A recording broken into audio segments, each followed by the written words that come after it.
আসসালামু আলাইকুম সবাইকে স্বাগত জানাচ্ছি গ্লোবাল ভিউজে। আপনাদের সঙ্গে আছি আমি তাসনিম হোসাইন। আজ জানাবো আন্তর্জাতিক গণমাধ্যমে আলোচিত সংবাদ ও বিশ্লেষণ। যুদ্ধবিরতির জন্য দৌড়ঝাঁপ শুরু করেছে ইসরায়েল। মন্ত্রিসভার জরুরি বৈঠকে প্রয়োজনে আগের দাবি থেকে সরে এসে একটি চুক্তির প্রতি গুরুত্ব আরোপ করছেন নেতানিয়াহু। মধ্যপ্রাচ্যের ক্রমবর্ধমান অস্থিতিশীল পরিস্থিতি জরুরি ভিত্তিতে যুদ্ধবিরতির প্রয়োজনীয়তা অনুভব করছে হামাসও। তবে যুদ্ধ বন্ধ এবং সেনা সরানোর মূল দাবিতে অনড় রয়েছেন তারা। এর মধ্যে গাজা ও পশ্চিম তীরে হানাদার বাহিনীর ওপর শীর্ষ স্তরের কিছু হামলা চালিয়েছেন ফিলিস্তিনি যোদ্ধারা। এতে বেশ কয়েকজন সেনার প্রাণহানির খবর পাওয়া গেছে। প্যালেস্টাইন ক্রনিকল জানিয়েছে, বিভিন্ন ফ্রন্টে ইসরায়েলি সেনাদের বিরুদ্ধে প্রচণ্ড লড়াই চালিয়ে যাচ্ছেন ফিলিস্তিনি যোদ্ধারা। আল আকসা মার্টার্স ব্রিগেড শুক্রবার জানিয়েছে, উত্তর গাজার জাবালিয়া ক্যাম্পের কেন্দ্রস্থলে আবু আল আইশ স্ট্রিটে অ্যান্টি ট্যাঙ্ক শেল দিয়ে ইসরায়েলের একটি নামের ভেহিকেল উড়িয়ে দিয়েছেন তারা। মধ্য গাজার নেতজারি মুখে তাদের যোদ্ধারা দুটি রকেট দিয়ে ইসরায়েলি সেনাদল এবং তাদের গাড়িগুলোকেও আঘাত করেন। হামাসের আল কাসাম ব্রিগেড জানিয়েছে, তারা দক্ষিণ গাজার তাল আল হাওয়া এলাকায় আল ফালাহ মসজিদের পাশে অ্যান্টি পার্সোনেল ইম্প্রোভাইজড এক্সপ্লোসিভের মাধ্যমে 50 ইসরায়েলি সেনার একটি পদাতিক বাহিনীকে আঘাত হানতে সক্ষম হন। এদিন victory for the blood of Sinwar শিরোনামে চালানো তৃতীয় হামলার ফুটেজ প্রকাশ করেছে হামাসের সামরিক শাখা। দক্ষিণ গাজার রাফা শহরের পূর্বে আল জানিনা এলাকায় ইউনিভার্সিটি স্ট্রিটের পাশে এই হামলা চালানো হয়। ফুটেজে আল ইয়াসিন 105 শেল দিয়ে একটি D9 মিলিটারি বুলডোজার, দুটি পার্সোনাল ক্যারিয়ার ও একটি মার্কাভা ট্যাঙ্কে আঘাত হানার দৃশ্য দেখা গেছে। এসব হামলায় বেশ কয়েকজন ইসরায়েলি সেনা হতাহত হয়েছেন বলে নিশ্চিত করেছে প্রতিরোধ সংগঠনগুলো। গাজার পাশাপাশি তীব্র লড়াই চলছে পশ্চিম তীরেও। আল কুদস ব্রিগেডসের নাবলুস ব্যাটালিয়ন জানিয়েছে, তাদের যোদ্ধারা নাবলুসের পূর্বাঞ্চল এবং বালাতা ক্যাম্প হানা দেওয়ায় দখলদার সেনাদের সঙ্গে প্রচণ্ড সংঘর্ষে লিপ্ত হন।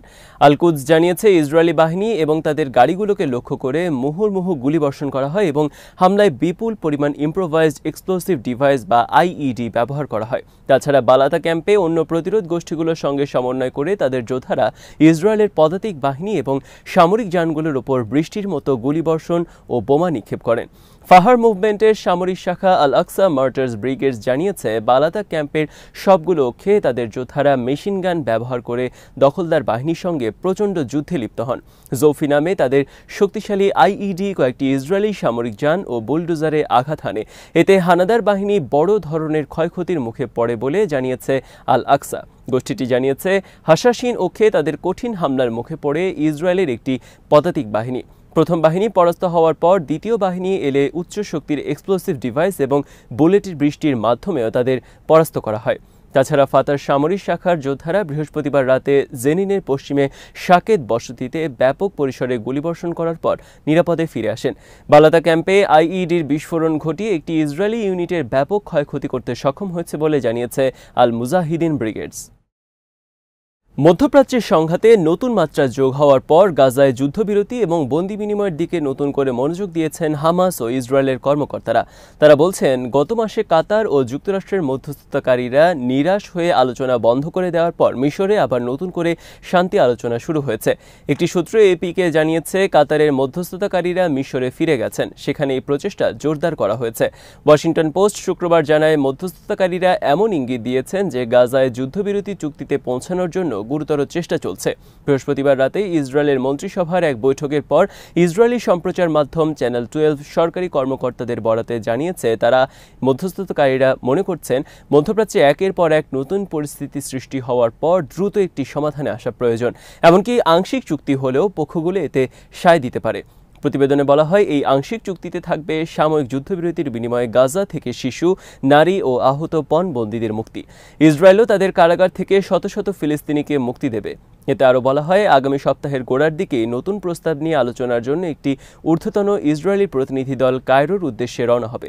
সম্প্রতি যুদ্ধবিরতি এবং প্রাসঙ্গিক অন্য বিষয়গুলো নিয়ে আলোচনা করতে কায়রো সফর করেছেন হামাস ও ফাতার প্রতিনিধিরা।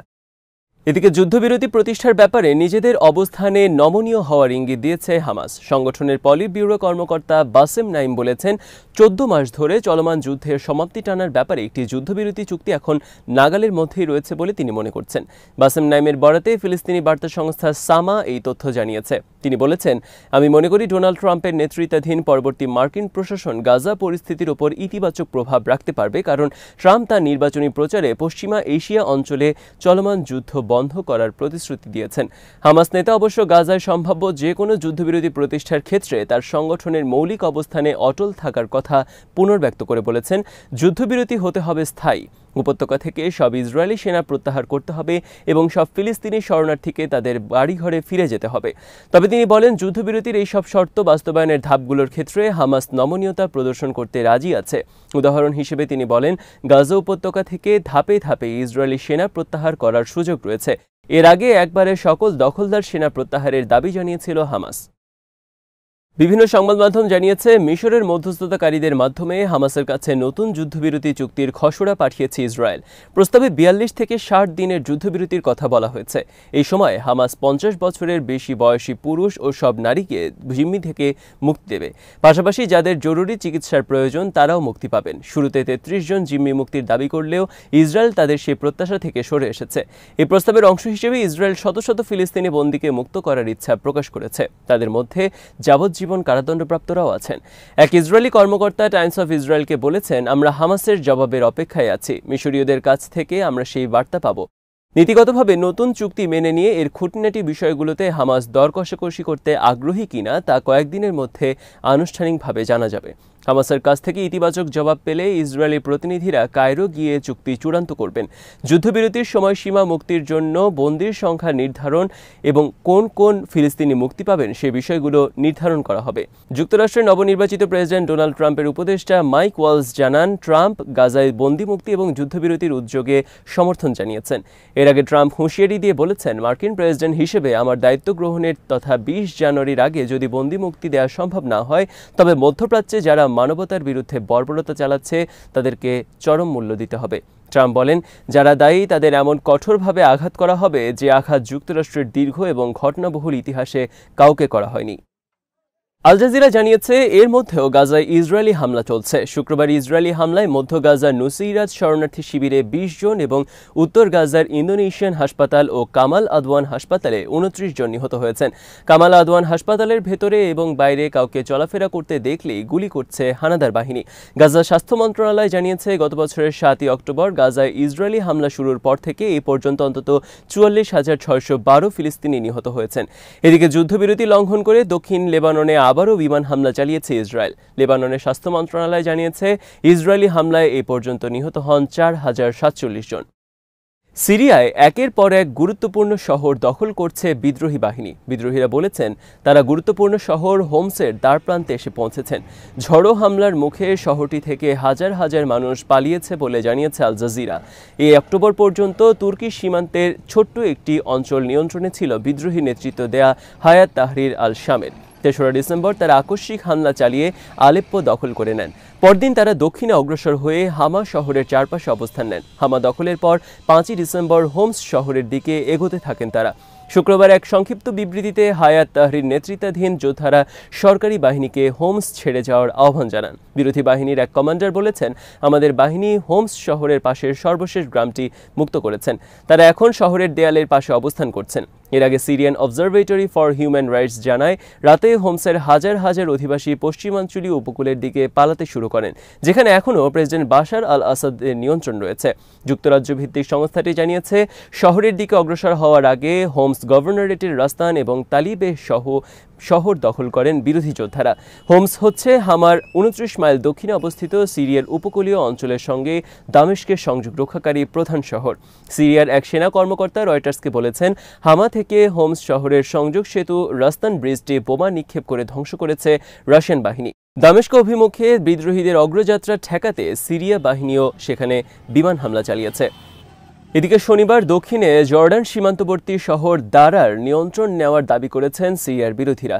২০১১ সালে প্রেসিডেন্ট বাশার আল আসাদের বিরুদ্ধে এই শহরে অভ্যুত্থান শুরু হয়েছিল। দারার দখল নেওয়ার মধ্যে দিয়ে আসাদ সরকারের ক্ষমতা হুমকিতে পড়েছে বলে এক প্রতিবেদনে জানিয়েছে রয়টার্স। প্রতিবেদনে বলা হয়, সিরিয়ার বিদ্রোহী সূত্রগুলো জানিয়েছে, সেনা কর্মকর্তাদের সঙ্গে তাদের একটি চুক্তি হয়েছে। এই চুক্তি অনুযায়ী দারা শহর থেকে সেনা প্রত্যাহার করতে সম্মত হয়েছেন তারা। বিনিময়ে প্রায় ১০০ কিলোমিটার উত্তরে রাজধানী দামেস্কে তাদের নিরাপদে পৌঁছানোর পথ করে দিতে হবে বিদ্রোহীদের। সামাজিক মাধ্যমে ছড়িয়ে পড়া ভিডিওগুলোতে দেখা গেছে, দারা শহরের রাস্তায় রাস্তায় বাসিন্দাদের সঙ্গে বিজয় উদযাপন করছেন বিদ্রোহীরা। দারার পতনের মধ্যে দিয়ে আসাদ বাহিনী বিদ্রোহীদের কাছে এক সপ্তাহে ৪টি গুরুত্বপূর্ণ শহরের নিয়ন্ত্রণ হারালো। তুরস্কের প্রেসিডেন্ট রিসেপ তাইপ এরদোয়ান আশা প্রকাশ করেছেন সিরিয়ার বিদ্রোহীরা দেশটির দক্ষিণাঞ্চল দখলের পর রাজধানী দামেস্ক অভিমুখে যে যাত্রা শুরু করেছেন তার দুর্ঘটনা বা বিপর্যয় ছাড়াই চলতে থাকবে। শুক্রবার জুমার নামাজের শেষে সাংবাদিকদের সঙ্গে আলাপকালে তিনি গুরুত্বপূর্ণ আঞ্চলিক ইস্যুগুলো নিয়ে বক্তব্য দেন এবং সিরিয়ায় বিরোধী বাহিনীর দামেস্কের দিকে অগ্রসর হওয়া নির্বিঘ্নে অব্যাহত থাকবে বলে আশা প্রকাশ করেন। এরদোয়ান বলেন, ইদলিব, হামা, হোমসের পর অবশ্যই লক্ষ্য হলো দামেস্ক। বিরোধীদের মার্চ অব্যাহত রয়েছে। আমরা চাই সিরিয়ায় এই অগ্রগতি কোনো দুর্ঘটনা বা বিপর্যয় ছাড়াই চলতে থাকুক। সিরিয়ার নেতৃত্বের প্রতি অসন্তোষ প্রকাশ করে তিনি বলেন, আমরা বাশার আল আসাদকে আহ্বান জানিয়েছিলাম, বলেছিলাম আসুন সিরিয়ার ভবিষ্যৎ একসঙ্গে নির্ধারণ করি। দুর্ভাগ্যজনকভাবে আমরা ইতিবাচক সাড়া পাইনি। ইরানের পররাষ্ট্রমন্ত্রী সৈয়দ আব্বাস আরাকচি বলেছেন, সিরিয়ায় যেসব সশস্ত্র গোষ্ঠী ছড়িয়ে পড়েছে তারা দেশটিতে সীমাবদ্ধ থাকবে না, বরং পরবর্তীতে তারা ইরাক, জর্ডান ও তুরস্কেও ছড়িয়ে পড়বে। তিনি শুক্রবার ইরাকের রাজধানী বাগদাদের স্বাগতিক পররাষ্ট্রমন্ত্রী ফুয়াদ হোসেন এবং সিরিয়ায় শীর্ষ কূটনীতিক বাসাম সাব্বাগের সঙ্গে বৈঠকের পর এক যৌথ সংবাদ সম্মেলনে এই হুঁশিয়ারি উচ্চারণ করেন।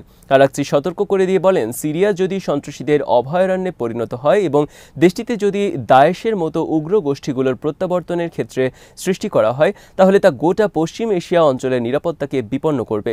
তিনি বলেন, বাগদাদে ইরান, ইরাক ও সিরিয়ার পররাষ্ট্রমন্ত্রীদের বৈঠকে সিদ্ধান্ত হয়েছে সিরিয়ায় তাকফিরি সন্ত্রাসী গোষ্ঠীগুলোর বিরুদ্ধে যুদ্ধে দেশটির সরকার এবং জনগণকে সমর্থন দিতে হবে। আরাকচি বলেন, মার্কিন ইহুদিবাদী ষড়যন্ত্রে সিরিয়ায় নতুন করে সন্ত্রাসবাদ মাথাচাড়া দিয়ে উঠেছে।